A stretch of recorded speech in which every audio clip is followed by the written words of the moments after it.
The deep shadow of midnight enveloped the city as pouring rain relentlessly drummed against the neon-lit streets. Cassandra sat alone in a dimly lit bar, her gaze seemingly fixed on the play of light on the surface of her glass, where whiskey and ice swirled. In this interplay of shadows and reflections, she saw her own life, constantly changing, elusive, but always aimed at something specific. It was easy for her to change names, like dresses, Cassandra, Lexi, Samantha. Each name was just a mask, necessary for a new role, for a new life. She wasn't an ordinary con artist. This was her calling, her art. She was a predator and her prey, men captivated by her beauty, eager to be saviors. She studied them like a scientist studying rare species. And when she entered their lives, they lost their minds, and then their money. And most surprisingly, they felt they lost it because they loved. Chapter 1. The woman with no name. Cassandra, like ashes after a fire, appeared in cities unnoticed, disappearing without a trace. Her targets were men. Those who possessed not only impressive bank accounts, but also an irresistible weakness for beautiful women. And there were many such men. Too many. She knew her craft, down to the smallest detail. It was a skill honed to perfection. The art of manipulation. A hunt where she was always one step ahead. Her scheme always began with a subtle setup.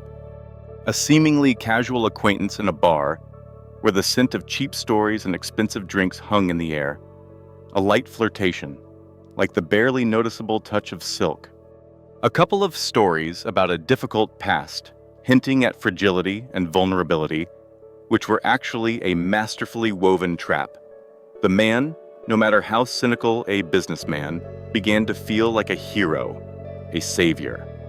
He took on the role of protector, a caring suitor, and then, inevitably, fell in love. And when that happened, he opened everything to her, literally and figuratively. Cassandra was not just strikingly beautiful, she was dangerous. Her methods went beyond ordinary theft. She made her victims feel that the loss of money was not just a theft, but a part of their love, a consequence of their own generosity and trust. This was her signature move, to make a man accept the loss, embracing it as an inevitable outcome of his feelings. Chapter 2. Derek Hansen was a perfect example for her genre. Rich, self-satisfied, with a past he preferred not to discuss. Owner of a chain of nightclubs in New Orleans, he ran an empire built on dirty money, laundered under the guise of cocktails and pulsating music. She met him on the terrace of the luxurious Ritz Hotel. She sat alone in a simple but elegant knee-length dress, her gaze filled with both longing and defiance. Derek, a seasoned hunter of female attention, couldn't pass her by. He thought he took the initiative himself, approaching her, captivated by her mysterious charm. In reality, she called him like a spider calls a fly into its web. 3 days passed in a whirlwind of introductions, casual conversations, and apparent innocence. By the end of the third day, he was already holding her hand, like a child who had found a priceless treasure. On the fourth day, intoxicated by her presence, proud of his conquest, and utterly in love, he showed her his safe, an iron vault where, he thought, his most cherished secrets were safely hidden. On the morning of the fifth day, the safe was empty. $240,000 in cash had vanished without a trace. Her belongings gone too. The only thing she left was a note. Short, but with a biting meaning, written in her elegant handwriting. Don't keep a snake in your pocket if you let it crawl in there yourself. Derek didn't go to the police. He knew perfectly well who he was and what he did. He understood that no cop would feel sorry for a con artist who stole from a criminal. Instead, he hired a private investigator, one of the best in the city, but the investigator only found one piece of evidence: a photograph. Cassandra was already in Miami, already with someone else. Her shadow dissolved into the crowd, leaving behind only bitterness and emptiness. Chapter 3. 7 Cities, 7 Masks, Miami, Chicago, Atlanta, Los Angeles, Seattle. In each of these cities, she was a new woman, like a chameleon changing its colors. She had dozens of fake passports, driver's licenses, and bank cards. She honed her skills, learning to change accents, speech patterns, even her gait. She was an actress, able to embody any role, creating the perfect image for each new victim. She studied men with cold calculation, like a professor leaning over a microscope, examining bacteria. She learned their innermost secrets, who they had lost, what they feared, what they dreamed of. And then she gave them exactly what they needed. She was their ideal woman, their embodiment of a dream, their salvation. But one day, in one of the endless cities, she felt emptiness. It was a strange, unfamiliar sensation. Every time she left another apartment after a successful heist, her heart didn't beat with joy or triumph. It beat with fear. Fear of being caught, fear of being exposed, fear that this endless game would never end. Her life began to resemble a chess game, but not one where she was the grandmaster, skillfully arranging pieces. No, she was just a piece on the board, moved by some invisible hand. She was a pawn in her own game. Chapter 4. Michael Grace. He was different, completely unlike anyone she had dealt with before. She noticed him in San Francisco in one of the exquisite restaurants. He sat in a corner, immersed in reading Sun Tzu's The Art of War. Nobody read Sun Tzu at dinner. Nobody, except someone who wanted to send a clear, unambiguous signal. He didn't flirt. He didn't try to call her or attract her attention.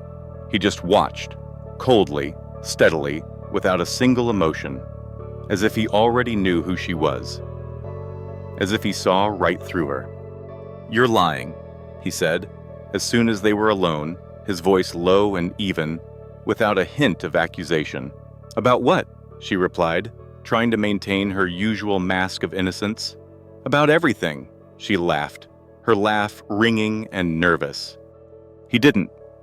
His gaze remained piercing, like a scalpel cutting through her defenses.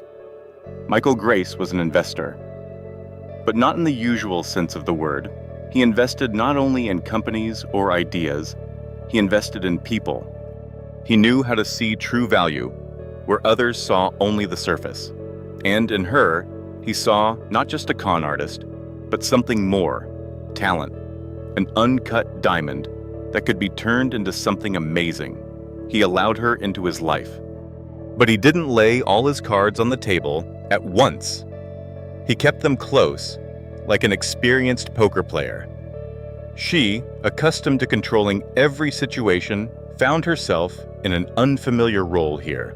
With him, everything was the opposite. This, strangely enough, excited her. It was a challenge, a game in which she, for the first time, felt not in control, but merely a part of something larger. Chapter 5. The Heart's Mistake. He gave her the keys to his house. The password to one of his bank accounts. It was unthinkable. She felt trust. Or perhaps it was just a skillful illusion of trust created by Michael. And then something strange happened, something she had never experienced before. She didn't want to leave, didn't want to steal. This was the first time. She stalled like a child delaying an inevitable punishment. She looked for any excuse to stay. She cooked him food, although she had never done housework before. She fell asleep on his shoulder, feeling an unaccustomed calm. He read books aloud to her, his voice low and soothing. She almost believed she could be happy, that this new life, without constant travel and lies, could become her reality. But habit proved stronger than emotion. Years of living in lies, years of perfected manipulations, years of surviving at the expense of others, all of it was a deeply ingrained part of her. One night, under the cover of darkness, while Michael slept beside her, she copied his account details, took the money, not all of it, just $1 million, just like that, out of habit, and without waiting for morning, she flew to Europe. Without a letter, without a word, without looking back. Chapter 6. The arrest. A week later, she was arrested at Zurich airport. They were waiting for her. The account details she had copied had been flagged. The flash drive with the passwords, which she had so carelessly used, was already being tracked. It was a trap. Michael Grace filed a complaint. But he didn't stop there. He personally attended the court hearing. His appearance caused a stir, and then he said something that shocked everyone. "Let her go. I'm dropping the charges." The prosecutor was in shock. "Are you sure?" he asked, disbelieving. "Yes. I have another plan." He drove her away in his car. He remained silent the entire way. As they drove along the Swiss roads, the silence was oppressive, heavy with unspoken words. And then he said, "You work for me. You are my asset. Now you live by my rules." She had no choice. She was in his hands, completely. Chapter 7. The Golden Cage. He bought a house in Colorado, isolated. No neighbors, no connection to the outside world. He provided her with everything one could wish for: expensive clothes, exquisite food, works of art, a swimming pool she had always dreamed of. It was true luxury, but she was like a bird in a golden cage. He didn't hit her. He didn't yell. He simply controlled everything. Surveillance cameras were everywhere, their invisible eyes watching her every move. Microphones recorded her every breath. The locks were impregnable. She was no longer the hunter. She was a trophy. Precious but confined. And in that house, in that golden cage, she began to write letters. Not to send them, but for herself. Letters to the men she had once robbed. One of them was addressed to Derek. "You were the only one who looked at me like a person. I'm sorry." She didn't send that letter. She simply put it in a drawer among dozens of other unsent messages and waited, not knowing for what. Freedom? Death? Or simply the next move in this strange, tangled game? Chapter 8. Death and freedom. One day, Michael didn't come out of his office. He didn't answer her knock. The door was locked from the inside. She waited for 6 hours, her heart clenching with foreboding. Finally, the alarm went off, automatically summoning security. He was dead. A heart attack. Quietly, without blood. Without a trace of struggle. Just an end. She was left alone. An heiress. All of Michael Grace's property, a huge fortune, numerous assets, that golden house, was in her name.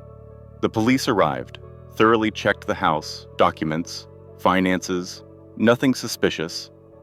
Everything was perfectly clean. Death by natural causes. A month later, she sold the house in Colorado.